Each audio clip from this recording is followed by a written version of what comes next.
Kamala Harris, so apparently if she's going to do an interview before the end of the month, she's going to have, as Megyn Kelly says, her emotional support governor with her. But more importantly, this whole thing about the debates, all right? I get the distraction because the real thing is 3 years since the horror of Afghanistan. But she wants notes. Like, honestly, this is a person who, for a whole week last week, was the second coming and was so smart and so brave and so strong. Then why does she need notes at a debate and a minder in an interview?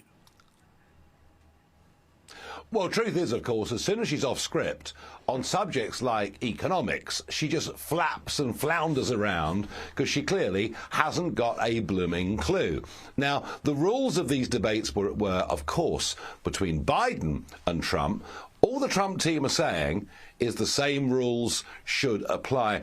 And I think in America, in Britain and elsewhere, I see too many of these big political programs where leading figures are allowed to go in with a big crib sheet, thick of notes, turn to the subject and read it out. I think broadcasters need to be much, much tougher on our leaders. Have a pencil and blank sheet of paper, by all means, but Team Trump are absolutely right to say no notes. Yeah, this is my thing. It's not about microphones, because we all know the microphone thing is her just turning around going, I'm speaking. Yeah, OK, who cares, right? No one cares about that. It's about the notes, because this is meant to be a mental test, because people are busy and they go, OK, what do you like for an hour? How do you go? We saw what happened with Biden, and I think Harris is going to get her obvious sugar hit in the polls, but I think she's in trouble when they can't put her out there. Now, it's not because they're trying to be scarce with her. You can't be scarce in an election. I mean, you were able to get millions of votes because you were everywhere. You can't hide, can you, mate?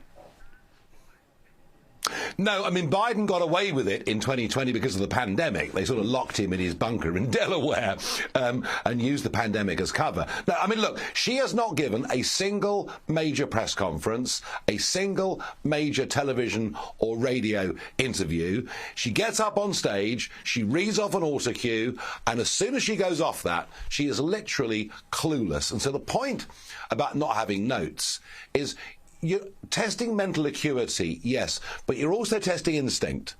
You know, a question may come up that you hadn't necessarily thought would.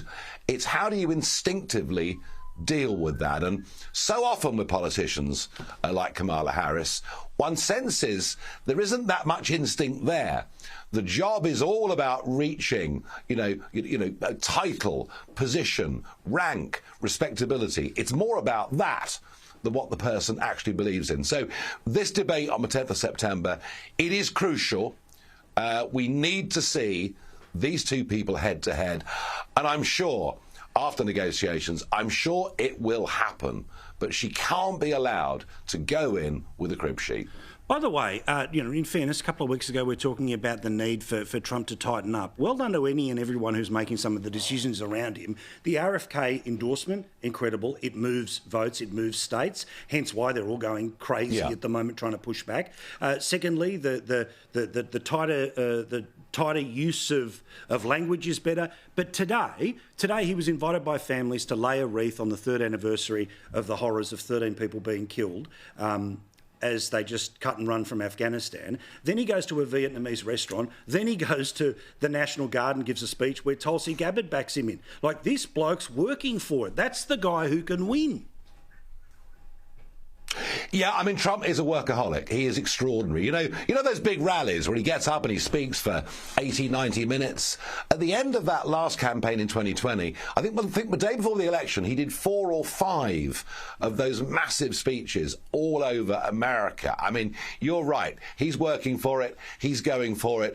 I have to say, I thought that the Kennedy endorsement was not just very graceful, but I thought that the words that we used were also incredibly powerful. And I quite like the idea of make America healthy again. Mm-hmm. Get people off prescription drugs, get them away from too much junk food.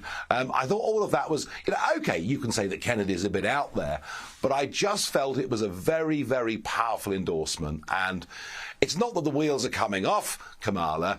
It's just that people are now seeing Trump for what he really is. There's no doubt, when I spoke to you last week, I said to you that I felt he was going off course. He wasn't really on target. He was obsessing with Biden. I think since then, he's now back doing all the right things. Yeah, absolutely. I mean, also, the other thing with the Make America Healthy, and firstly, don't touch the orange cheese, right? It is awesome, and as a big boy, I do like that. But, and mozzarella sticks, all of those things. However, it reminds me of when Drain the Swamp was first introduced, because no one ever talks about permanent Washington, the bureaucracy, right? And this was this huge strain of, yeah, we've got a problem there. You've now got a strain of people saying, do we have a problem with our health? I mean, look at us compared to everyone else around the world. I think this is one of those things, and Megyn Kelly's talked about it, that is a really rich vein of people who may vote every now and then or go, you know what, I don't really care about economic policy, I care about this. Yeah, I mean, amazing to think, isn't it, that in America, which progressively gets richer than all the rest of us. I mean, amazing to think America's GDP is now double the European Union's, and it was equal to it in 2008. Think about that. So America gets richer and richer, and yet life expectancy in America has fallen quite sharply over the course of the last few years. And that is diet, it is exercise, but it's also endless prescription drugs. And so I think this could be a very rich seam indeed. Good man. Thank you, Nigel. We'll see you again next week.